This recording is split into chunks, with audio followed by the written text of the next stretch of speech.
नमस्कार, मैं सुनील पंत आपका स्वागत करता हूं आपके अपने चैनल अपेक्स कंपटीशन हब में। जैसा कि आप मेरे पीछे देख पा रहे हैं कि आज की वीडियो में हमने टारगेट रखा है 50 प्लस वर्ड्स एसएससी एग्जाम के लिए। ये इंपॉर्टेंट वर्ड्स हैं जो आपके कॉम्पिटिटिव एग्जाम में पूछे गए हैं और पूछे जाते हैं अक्सर, और उम्मीद करता हूं कि आप इसका एडवांटेज लेंगे। और ये 50 वर्ड्स का टारगेट जो हम वन वर्ड सब्स्टिट्यूशन के थ्रू करेंगे, क्योंकि आपको एक क्वेश्चन पे 4 जो है ऑप्शन मिले होते हैं, तो एटलीस्ट जो है हम उन 4 वर्ड्स जितने भी हैं उनको एक्सप्लेन करने की कोशिश करेंगे और उनसे जुड़े वर्ड्स को भी सीखेंगे। चलिए हम कंटिन्यू करते हैं। फर्स्ट वर्ड के लिए हम चलते हैं। Here is the first word, a person who loves mankind. Who loves mankind. जब कभी किसी क्वेश्चन में लिखा हो one who loves, it means philo. Philo means loves.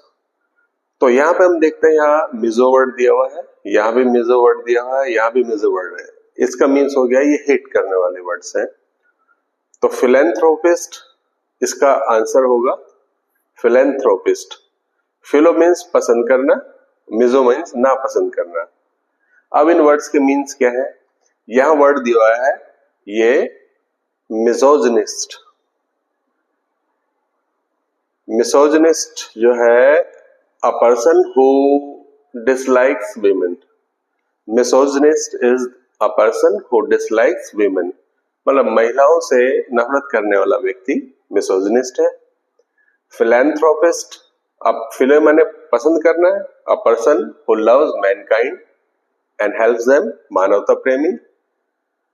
मिसैंड्रिस्ट means a person who dislikes men, जो पुरुषों से नफरत करे उसको हम मिसैंड्रिस्ट बोलते हैं। And misanthrope, a person who hates mankind, जो मानव जाति से घृणा करता है उसको हम मिसैंथ्रोप कहते हैं। नेक्स्ट क्वेश्चन पे चले। अभी हम ये देखें कि आपने यहाँ क्या सीखा। 2 चीज सीखी, मिजो मीन्स नापसंद करना और फिलो मीन्स पसंद करना। इनसे आप कई सारे वर्ड समझ पाएंगे, है ना। यहां पर जो है मिजो मीन्स नापसंद करना एंड फिलो मीन्स पसंद करना। नेक्स्ट क्वेश्चन है a place where animals are kept.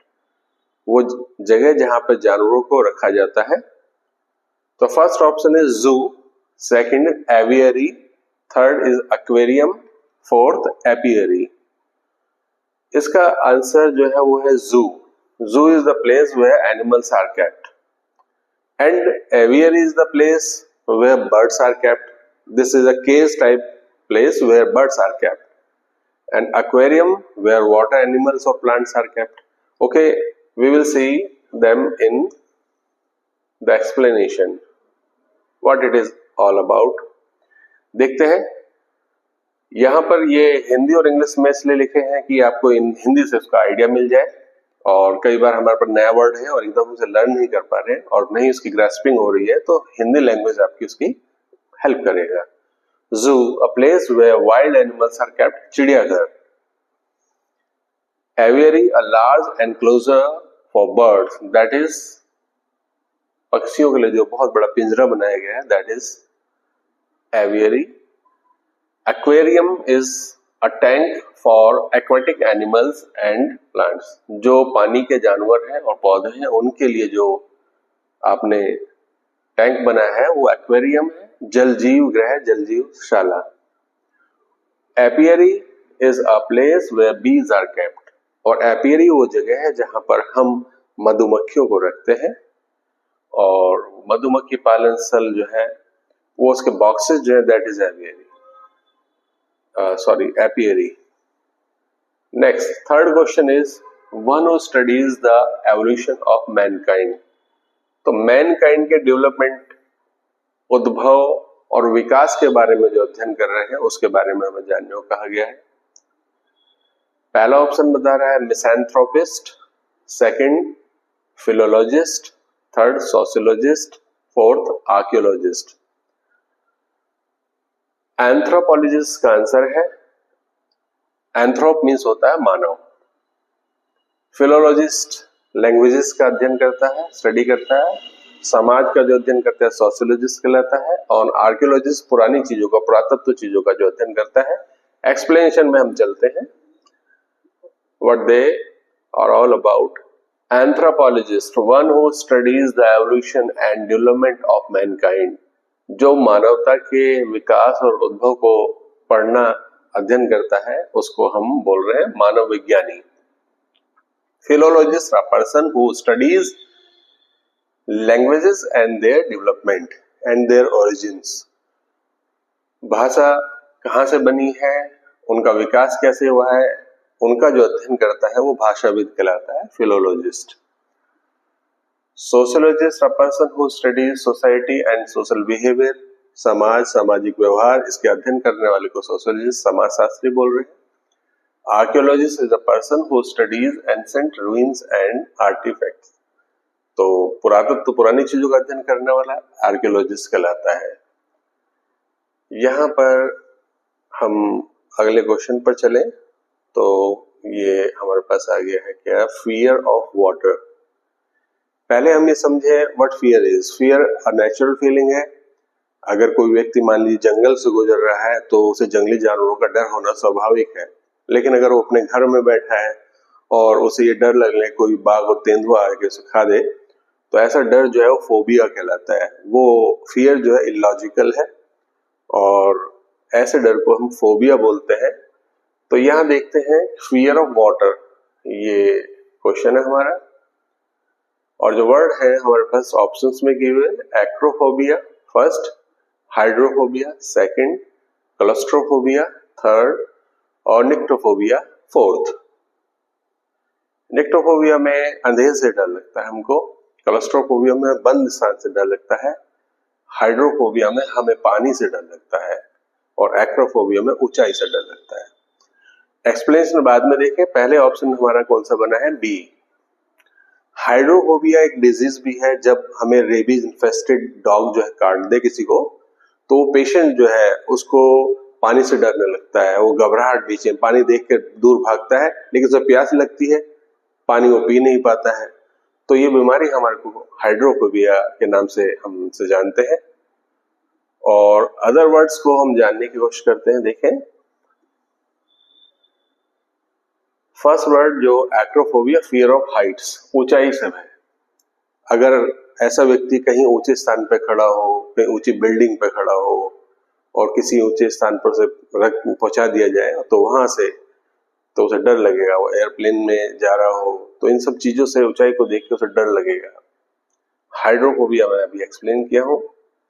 Claustrophobia एक confined place, fear of confined spaces, बंद स्थान का भय है। जैसे कोई टनल से गुजरने लगे, है ना, कहीं भीड़ देखेगा तो भी घुटन वाली जगह आ जाएगी जहां पर चारों ओर से एनक्लोज्ड एरिया होगा, वहां पर उसे डर लगने लगेगा, दैट इज क्लस्ट्रोफोबिया। और अंधेरे का भय, रात के समय या किसी भी तरह से अंधेरा हो जाए तो जो डर लगे वो निक्टोफोबिया कहलाएगा। फिफ्थ क्वेश्चन पर हम आते हैं, a speech delivered without preparation. Without preparation, कोई आपने तैयारी नहीं की है, उस बिना तैयारी के जो कोई स्पीच दी जाए उसको आप बोलते हैं क्या। यहाँ चार ऑप्शन दिए हुए हैं।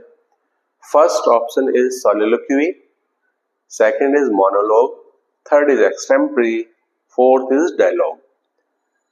अब सॉलिलोक्वी जो है ये अपने आप से बोले जाने वाला कथन होता है, अभी इसे एक्सप्लेन करेंगे। मोनोलॉग एक आदमी के द्वारा बोले जाने वाला कथन होता है। एक्सटेम्परी इसका राइट आंसर है कोई ऐसी स्पीच जिसे बिना तैयारी की जाए, मतलब unrehearsed, unprepared, without any preparation, that is called एक्सटेम्परी।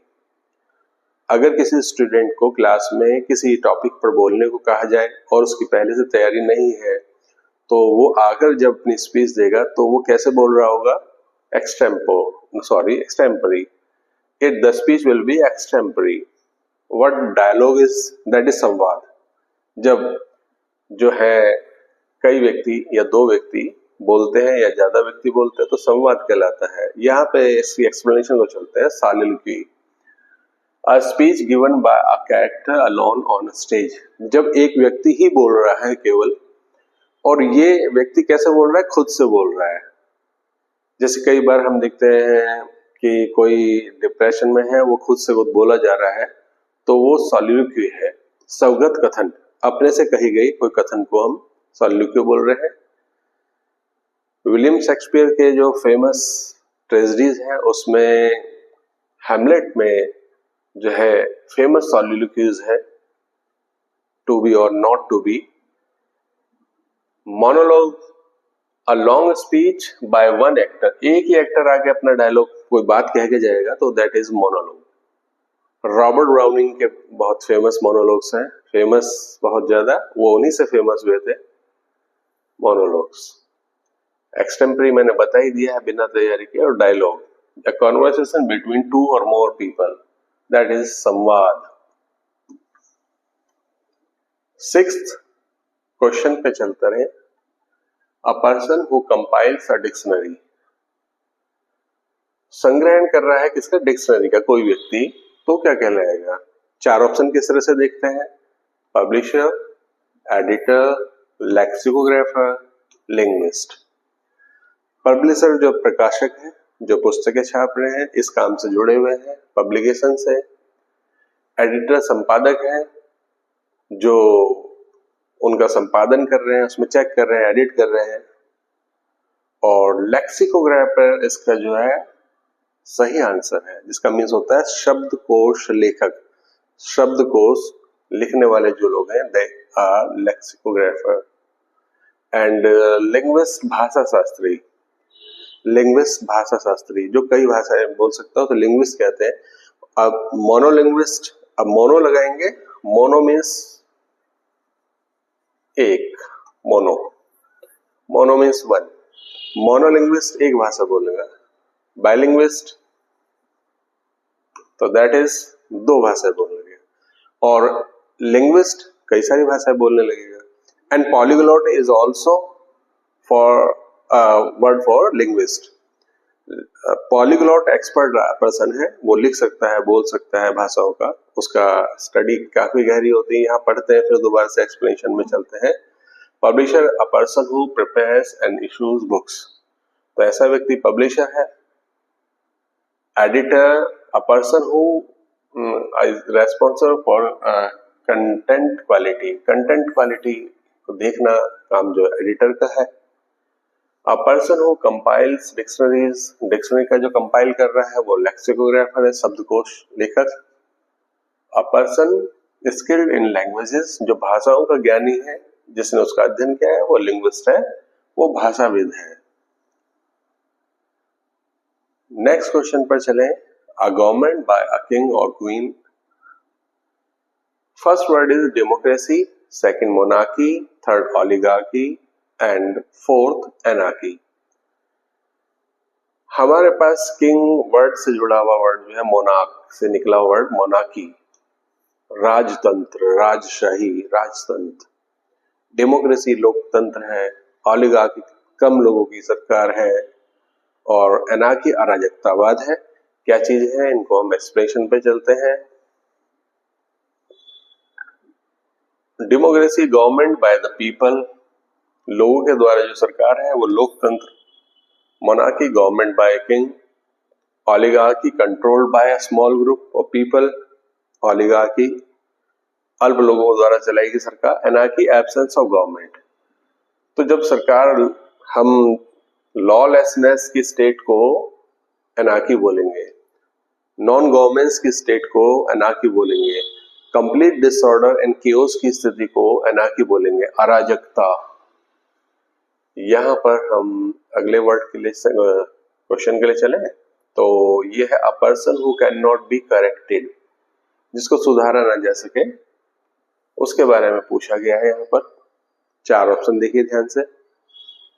First is incurable, second invincible, third incorrigible and fourth indelible. Incurable, जिसको क्योर न किया जा सके, अनुपचारित, जिसका उपचार न किया जा सके, तो ये ऑप्शन हमारा नहीं है।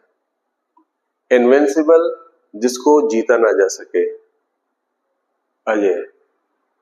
तो ये भी हमारा आंसर नहीं है।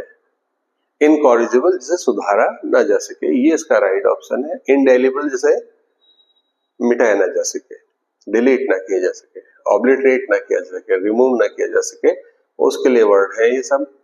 यहाँ पर हम ऑप्शंस देखते हैं क्या है, जो एक्सप्लेनेशन दी गई है इनकी। Incurable, can not be cured, जिसका उपचार ना हो। कई बार बीमारी इस तरह से लग जाए, इसका कई डॉक्टर्स से दिखाया गया है और उपचार नहीं हो रहा है, तो the person is suffering from incurable disease. Invincible, can not be defeated, जिसको हराया ना जा सके। ऐसी चीज जिसको, जो अजय है, जैसे कलिंजर का फोर्ट जो था वो अजय था, इनविंसिबल था, जीतना मुश्किल था। और कलिंजर फोर्ट जो है उसको घेरा डाल दिया था शीर्षासुरी ने, ठीक है ना, दैट वाज इनविंसिबल। इनकॉरिजिबल, जिसको सुधारा जा सके, कैन नॉट बी करेक्टेड और रिफॉर्म, जिसमें सुधारी कोई ऐसा ही नहीं है, वो इनकॉरिजिबल पर्सन बन जाएगा। Indelible, can not be erased, जिसको इरेज ना किया जा सके, डिलीट ना किया जा सके, मिटाया ना जा सके। जैसे इलेक्शन के टाइम में जब हम वोट डाल के आते हैं तो हमारे हाथ में एक इंक लगा दी जाती है ब्लू कलर की, और वो मिटती नहीं है अगर रोक दी जाए थोड़ी देर, तो वो कैसी इंक कहलाएगी? Indelible ink. Indelible ink. अमिट शाही, अमिट शाही। 9th क्वेश्चन की ओर चलते हैं। अ person who eats human flash, वह व्यक्ति जो मानव मांस खाता है। ध्यान से देखिए, नॉट मांस बट मानव मांस। हर्बीवोरस, जो हर्ब्स खाते हैं, हर्ब्स घास फूस वनस्पति खाने वाले। कार्निवोर्स, जो मांस खाते हैं, कार्निवोर कहलाते हैं। एक वर्ड और भी है, ग्रैमनिवोर। ग्रैमनिवोर, ग्रैमनिवोर जो है वो ग्रैम्स खाते हैं, अनाज खाने वाले हैं। जैसे हॉर्स है, कैटल वगैरह जो है ये ग्रैम खाने वाले हैं, अनाज खाने वाले, ग्रेन्स खाने वाले हैं। कैनिबल का एक्चुअल मीनिंग तो होता है कि that eats the flash of its own species, जो अपनी जाति का ही मांस खाने वाला हो।